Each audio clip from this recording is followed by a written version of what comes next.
the conservatives have gradually come to a dim realization of the weakness in their position, of the philosophical flaws that had to be corrected. But the means by which they are attempting to correct it are worse than the original weakness.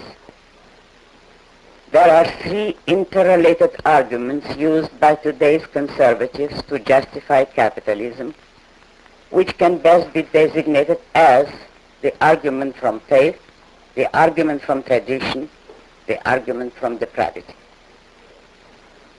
Sensing their need of a moral base, many conservatives decided to choose religion as their moral justification. They are claiming that freedom, capitalism, and America are based on faith in God. Politically, such a claim contradicts the fundamental principles of the United States. In America, religion is a private matter and must not be brought into political issues. Intellectually, to rest one's case on faith is to concede that reason is on the side of one's enemies, to concede that there are no rational arguments to support the ideas which created this country, no rational justification for freedom, justice, property, individual rights, and they can be accepted only on faith. Consider the implications of that attempt. While the communists are claiming that they are the champions of reason and science, the conservatives conceded and retreat into the realm of mysticism, into another world, surrendering this world to communism. It is the kind of victories that communist irrational ideology could never have won on its own merits. Now consider a second argument, the attempt to justify capitalism on the ground of tradition. Some people declare that to be a conservative means to uphold the status quo, the given, the established, regardless of what it might be, regardless of whether it is good or bad, right or wrong, defensible or indefensible.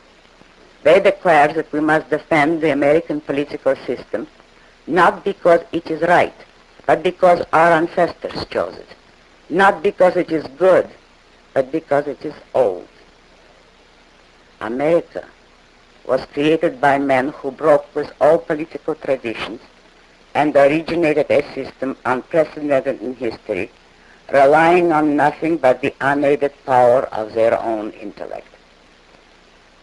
But those neoconservatives are now trying to tell us that America was the product of faith in revealed truth and of uncritical respect for the traditions of the past. It is certainly irrational to use the new as a standard of value, to believe that an idea or a policy is good merely because it is new. But it is much more preposterously irrational to use the old as a standard of value, to claim that an idea or a policy is good merely because it is ancient. The liberals are constantly asserting that they represent the future, that they are new, progressive, forward-looking, etc. And they denounce the conservatives as old-fashioned representatives of a dead past. The conservatives conceded and thus helped the liberals to propagate one of today's most grotesque contradictions.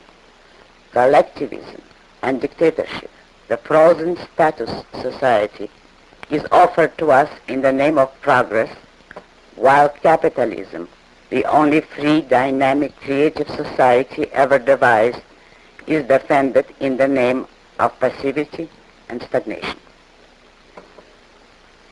The plea to preserve tradition as such appeals to the worst elements in men and rejects the best.